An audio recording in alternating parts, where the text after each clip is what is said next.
نحمده ونصلي على رسوله الكريم فأعوذ بالله من الشيطان الرجيم بسم اللہ الرحمن الرحیم۔ عزیز بزرگ دوستوں اور بھائیوں، آج ہم جس مضمون کا مطالعہ کر رہے ہیں اس کا عنوان ہے نواسۂ رسول صلی اللہ علیہ وسلم کی شہادت اور آپ۔ اس مضمون کو مولانا یوسف اصلاحی صاحب نے تحریر کیا ہے۔ مولانا لکھتے ہیں، ماہ محرم آتے ہی پوری امت کا غم تازہ ہو جاتا ہے۔ 14 صدیاں گزر گئیں، امت کی آہ و بکا سے دشت و جبل گونج اٹھے۔ صدیوں سے برابر بہنے والے یہ آنسو جمع کیے جائیں تو نہریں بہہ نکلیں۔ کون کہتا ہے کہ نواسۂ رسول صلی اللہ علیہ وسلم کی مظلومانہ شہادت پر آپ دل نہ دکھائیں، آنسو نہ بہائیں اور عقیدت و محبت میں اظہار غم نہ کریں۔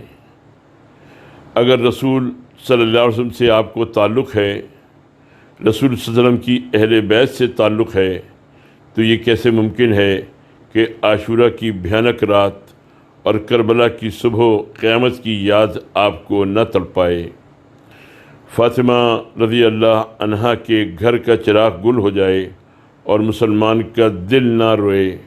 بحر ہند کے پانی میں آگ لگنا تو ممکن ہے، لیکن یہ ناممکن ہے۔ 10 محرم کی ان قیامت گیز گھڑیوں کا تصور تو کیجئے کہ دوش رسول صلی اللہ علیہ وسلم کے سوار فرات کے ساحل پر پیاس سے بےتاب ہیں، لب خشک ہیں، حلق سوکھ رہا ہے، عزیزوں اور بچوں کی بے بسی اور مظلومانہ شہادت سے دل زخمی ہے۔ کسی طرح دشمنوں کے نرغے سے بچ کر فرات کے کنارے سے پانی پینا چاہتے ہیں کہ حسین ابن نمیر طاق کر نیزہ مارتا ہے اور نواسۂ رسول صلی اللہ علیہ وسلم کے مبارک منہ سے سرخ تازہ خون کا فوارہ پھوٹ نکلتا ہے۔ نوجوانان جنت کے سردار یہ خون چلو میں لے کر آسمان کی طرف اچھالتے ہیں اور کہتے ہیں، اے بے نیاز، تیرے نبی صلی اللہ علیہ وسلم کے نواسے کے ساتھ یہ سنگ دل جو سلوک کر رہے ہیں، اس کی فریاد تجھی سے کرتا ہوں۔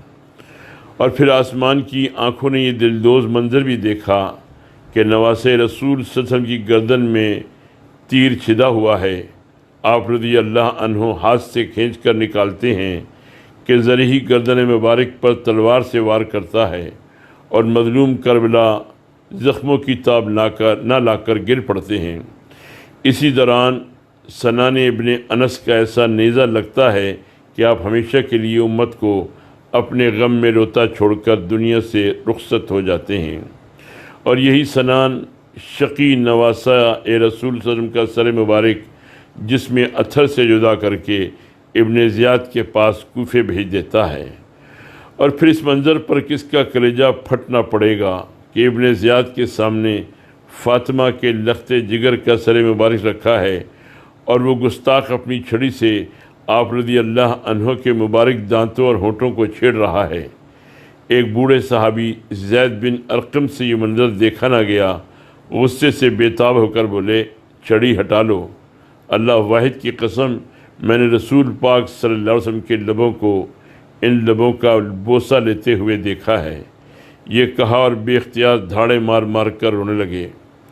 اور پھر اس منظر کا تصور کیجئے کہ شہدائے کربلا کی لاشیں غادر یہ کہ باشندے دفن کر رہے ہیں، انہی میں ایک لاشہ بے سر بھی رکھا ہے۔ یہ امام مظلوم کا لاشہ ہے، یہ بے سر کے دفن کیا جا رہا ہے۔ زمین سہمی پڑی تھی، آسمان ساکت تھا بیچارہ۔ بے شک محرم ہر سال ان غموں کی یاد ساتھ لاتا ہے، اور آپ کی گریہ و زاری، نالہ و ماتم ایک فطری حقیقت ہے۔ لیکن سوال صرف یہ ہے کہ یہ نالہ و ماتم اور یہ آہ و بکا کس لیے؟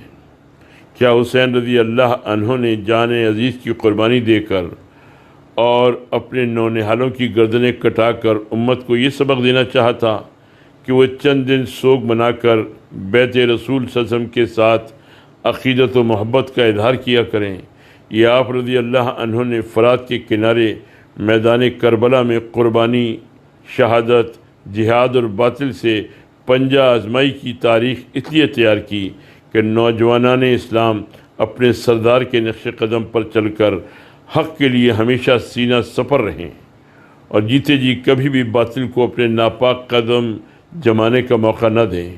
کربلا کے مصائب کا خیر مقدم کریں لیکن باطل کے آگے ہرگز گردن نہ جھکائیں۔ کوفہ جاتے ہوئے راستے میں بعیدہ کے مقام پر شہید کربلا رضی اللہ عنہ نے جو خطبہ دیا ہے اسے بار بار پڑھیے اور غور کیجئے کہ نوجوانان جنت کے سردار کی شہادت، قربانیاں، میدان کربلا کا جہاد آپ سے کیا مطالبہ کر رہا ہے۔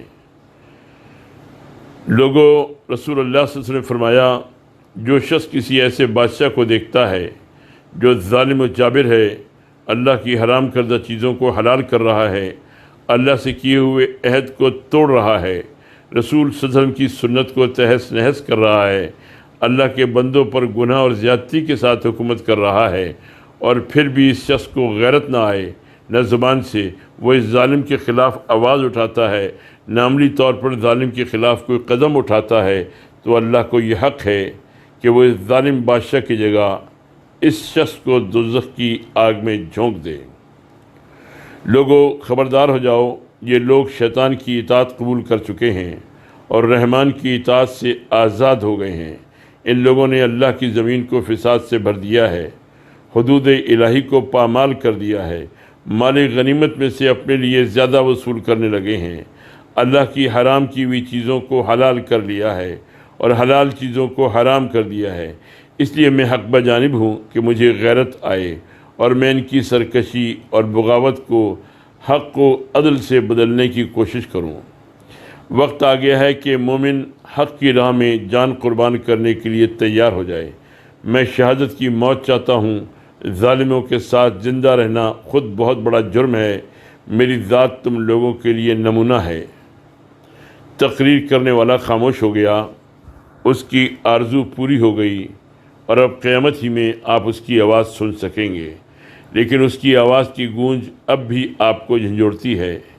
آج بھی دنیا اللہ کی اطاعت سے آزاد ہے، آج بھی حدود اللہ پامال ہیں، آج بھی دنیا میں حلال و حرام ہے اور حرام حلال ہے، دنیا میں ہر طرف فساد پھیل گیا ہے۔ یہ گونج ملت کے نوجوانوں کو آج بھی غیرت دلا رہی ہے اور انہی مرحلوں سے گزرنے کی دعوت دے رہی ہے جن مرحلوں سے شہید کربلا رضی اللہ عنہ گزرے تھے۔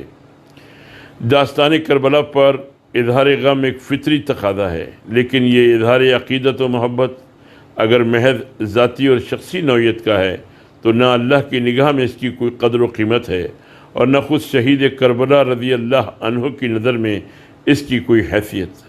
نواسۂ رسول صلی اللہ علیہ وسلم کی نظر میں قدر و قیمت کی چیز حق تھا، جس کے لیے انہوں نے اپنی جان عزیز قربان کر دی۔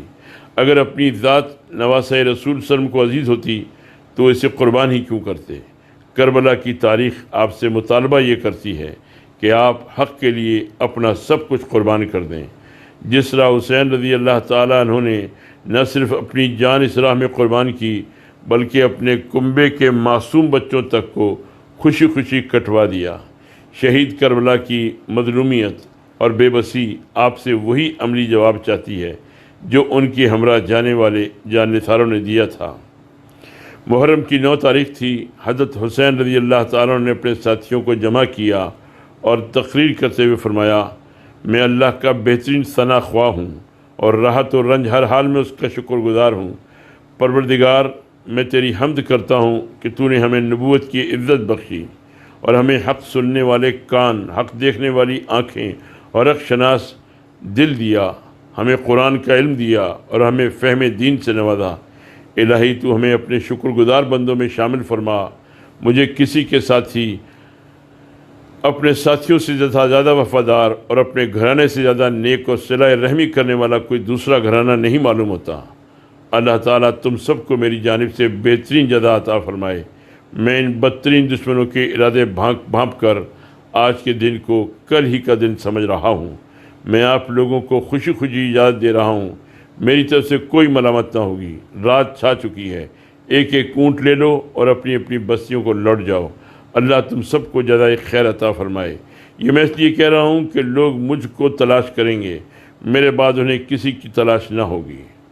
نوجوانوں نے جنت کے سردار کی یہ مظلومانہ تقریر سن کر جان نثاروں نے جو جوابی تقریریں کی وہ اس لائق ہیں کہ انہیں بار بار پڑھا جائے اور انہیں اپنے لیے مشعل راہ بنایا جائے اور ان کی روشنی میں اپنے لیے لاہ عمل تیار کر کے حسین رضی اللہ عنہ سے سچی عقیدت کا ثبوت دیا جائے۔ حضرت حسین رضی اللہ عنہ کی تقریر سن کر بنو عقیل کے جوان مردوں نے کہا، اے ہمارے سردار، ہم صرف اس لیے لوٹ جائیں کہ آپ کے بعد زندہ رہیں؟ اللہ ہمیں یہ دن نہ دکھائے، ہم لوگوں کو کیا جواب دیں گے؟ کیا یہ کہیں گے کہ اپنے سردار، اپنے آقا اور اپنے چچا کے لخت جگر کو ہم چھوڑ آئے؟ ان کی طرف سے ہم نے ایک تیر بھی نہ چلایا، ایک نیزہ بھی نہ مارا، تلوار کا ایک وار بھی نہ کیا، اب معلوم نہیں کہ ان کا کیا حشر ہوا۔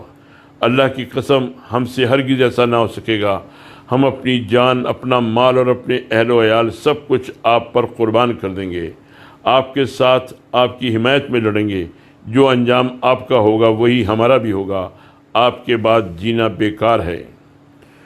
بنو عقیل کی تقریر کے بعد مسلم بن عجوسہ اٹھے اور کہا، ہم آپ کو چھوڑ کر چلے جائیں اور کل اللہ کے حضور میں یہ عذر نہ کریں کہ ہم نے آپ کا حق ادا کر دیا۔ اللہ کی قسم میں اس وقت تک آپ کا ساتھ نہ چھوڑوں گا جب تک دشمنوں کے سینے میں اپنا نیزہ نہ اتار لوں اور تلوار کے جوہر نہ دکھا لوں۔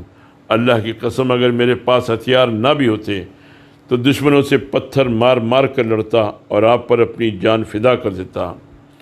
آپ کے بعد سعد بن عبداللہ حنفی اٹھے اور فرمایا، اللہ کی قسم ہم اس وقت تک آپ کا ساتھ نہیں چھوڑ سکتے جب تک اللہ کو یہ معلوم نہ ہو جائے کہ ہم نے رسول اللہ صلی اللہ علیہ وسلم کے بعد بھی آپ کا فرمان ملحوظ رکھا۔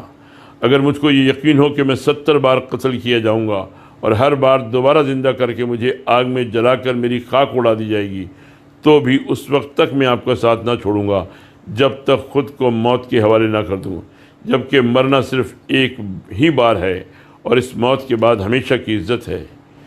ان کے بعد زہیر بن قیس اٹھے اور اپنی فداکاری کا اظہار کرتے ہوئے کہا، اللہ کی قسم میری تمنا ہے کہ میں قتل ہوں، پھر زندہ ہوں، پھر قتل کیا جاؤں، پھر زندہ ہوں، اسی طرح 1000 بار زندہ ہو کر قتل کیا جاؤں اور اللہ اس قتل کے بدلے آپ کو اور اہل بیت کو کے نوجوانوں کو بچا لے۔